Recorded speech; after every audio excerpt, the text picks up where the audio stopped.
Okay, so by now we've all seen this.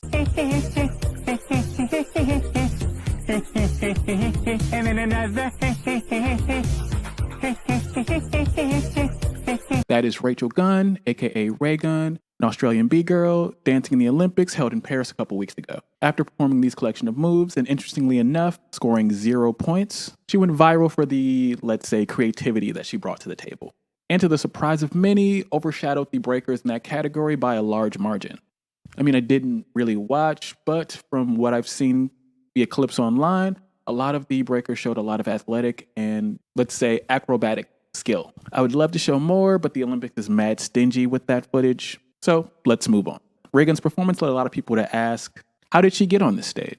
And how did breakdancing end up in the Olympics in the first place? Well, those are all very valid questions that I'll attempt to answer now.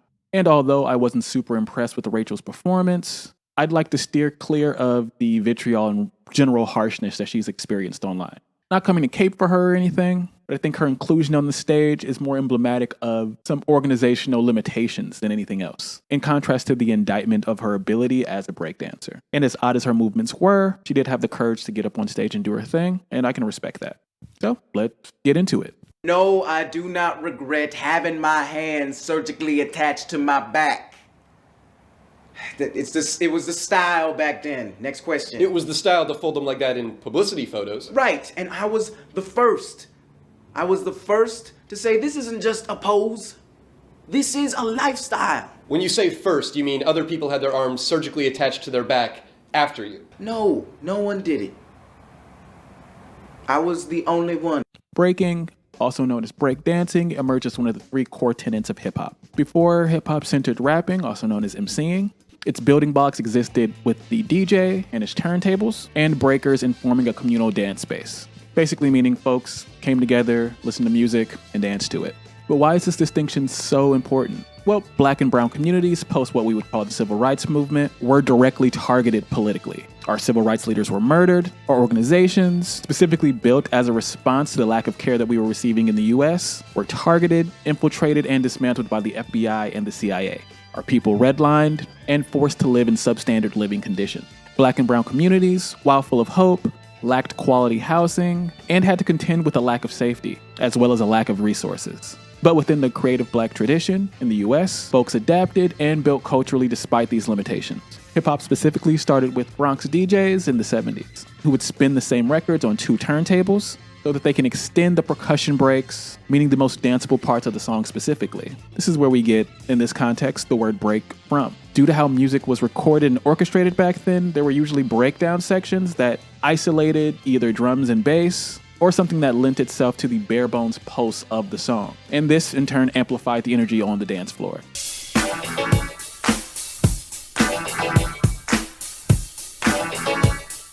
What is also important is that this discovery depended on knowledge of and a solid appreciation of the Black folk, soul, and R&B records of the time and the generation prior, providing an added layer of recontextualization to an existing collection of records appreciated and loved by Black and brown folks. But to get back on point, this provided the skeleton of what we would call hip-hop now. And when DJs did this, soon followed were huge dance parties. MCs, aka masters of ceremonies, would officiate them, occasionally rapping over these breaks, hyping up the crowd, and the breakdancers, who usually operated within heavily localized groups, attempting these new styles of dance on self-cut-out cardboard on the streets, and then would bring these moves to the parties with other dance crews to compare and share their differing interpretations of what we would eventually call hip-hop. And from there, these 3 facets of hip-hop would then slightly diverge and expand into different directions, with breaking existing more akin to what I would say battle rap, as it exists less of a full-fledged commodity and still relies on heavy mobilization locally in order to sustain itself, with scenes appearing all across the globe. And usually within these scenes are a strong love and appreciation of hip-hop culture. I think that's enough background to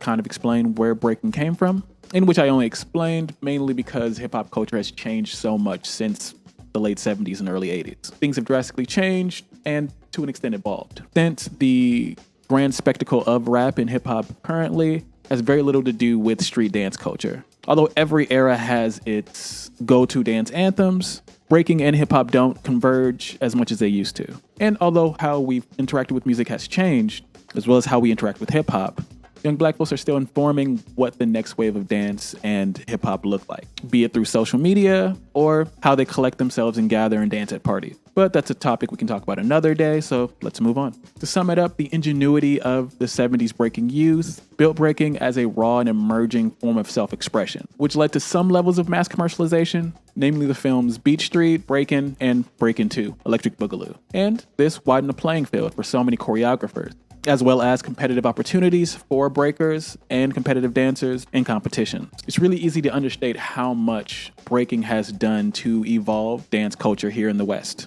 and across the globe. And with its African and Afro-Latin roots, it continues to inform the modern tapestry of dance while being rooted in the Black and brown diaspora. So how does one take a loosely organized dance form and stick it within the rigid confines of sport?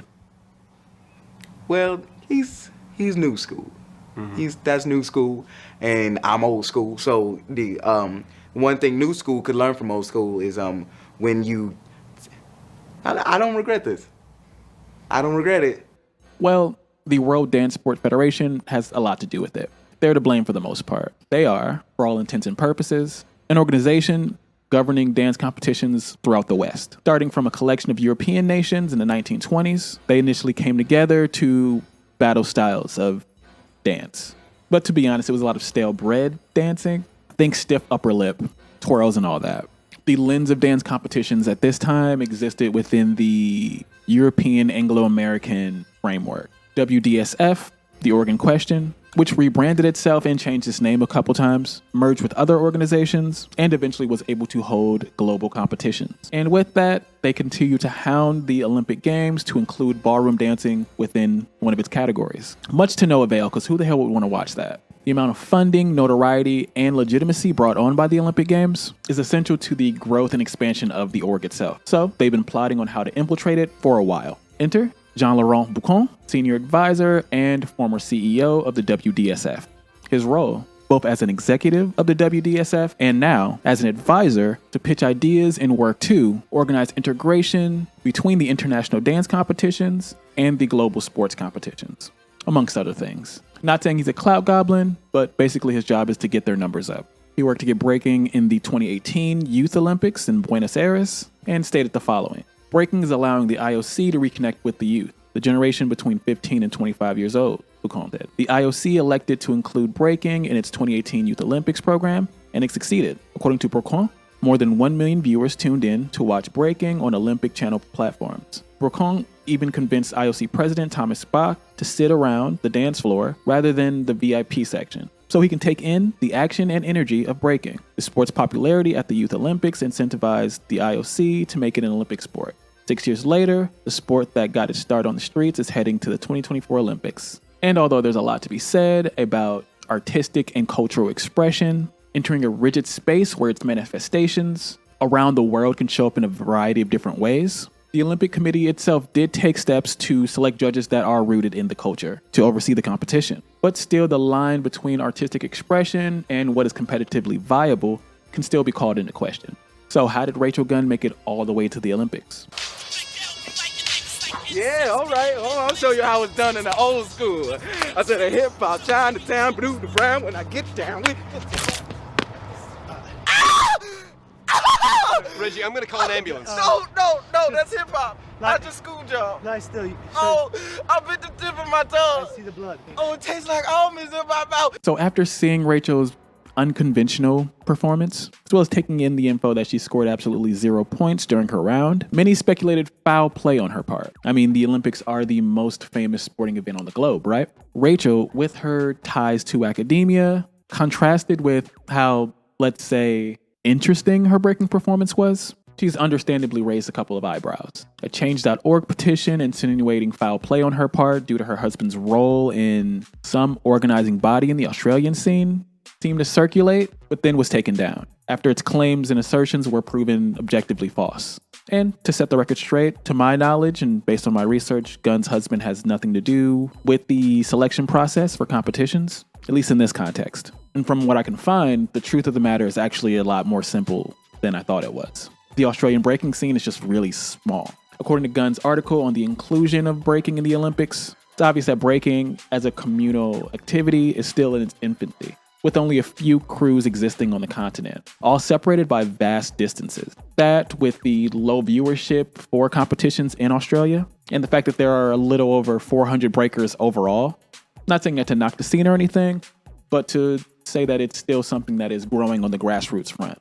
So with that, getting to breaking events can prove difficult when they're spread out, and it involves taking either long drives or flying to get to competitions. Add to that the lack of money that the scene itself is garnering, and it makes sense that an academic who studies breaking would end up in the Olympics. I know, not that exciting, right? Well, what I do find interesting is how the spectacle of Raygun's performance outshined a lot of the competitors in the space, and how that's something that she kind of predicted in her article a year prior. In the Australian breaking scene and the Olympic Games, the possibilities and politics of sportification, Gunn posits, with sport in Australia connected to a kind of idealized settler colonial masculinity, the introduction of breaking as a sport in many ways complicates this construction. As an expressive and social dance originating in the Bronx, developed and largely practiced by people of color, breaking has thrived outside of institutional spaces. It does not easily fit with the construction of the idealized Australian sporting hero, the large, muscular, white, cis male, uniform body, enculturated as a part of an established sport, institution, or club. Breaking, as part of hip-hop, has also been historically connected to criminality.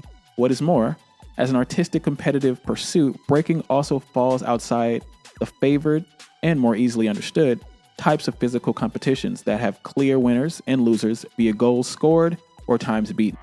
The spectacle of Raygun's performance is interesting in that it exists outside of a few different contexts. One being how we interpret what breaking looks like, specifically my understanding as a Black American.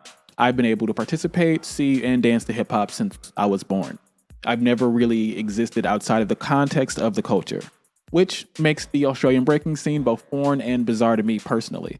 That, and there's an odd feeling of having something that you grew up with and a culture that you heavily identified with being exported and recontextualized in a different way. Its smaller notes poked and prodded, and others seeing the nuances of it under a microscope. The movement studied by folks who had the choice to see it as an interesting cultural burgeoning phenomena and taking it upon themselves to make it their special interest. Ergo pulling their world into it and eventually aligning it with academia. And this isn't a judgment on folks building their own scenes as a reaction to American hip hop culture, just on how cultural exports feel, the dissonance of it. And there are right and wrong ways to engage with a culture that has been exported, especially for speaking from an anthropological standpoint. So let me share a brief story about the worst date I've ever been on. Could you feed that coffee to my mouth? Yeah, sure. Please, I really want it. Mm-hmm. I can't, but I can't. Okay. So, just it's hot. Oh, it's hot. It's hot, but that's okay, cause that's hip hop. That's the struggle. That's hip hop is basically the struggle to bring beverages to your mouth. So, whenever you picture this. You've been listening to and planning thoughtful outings with your partner for about a year. Been dating for a while. Things are fine. But you've pointed out that you're stressed from work and you'd like them to take it upon themselves to plan the next outing or another outing every once in a while. So they take it upon themselves to surprise you with a movie date. Surely they know via your entertainment choices and your music taste the perfect situation or movie to bring you to, right? Bodied is a satirical take on the hero's journey, centering Adam, a progressive grad student who loves hip-hop and is studying battle rap culture. And an accidental run-in with battle rap figures causes him to go on an arc of his own, ending with him being lauded by the battle rap community, even though he's been active within it for only a couple of months.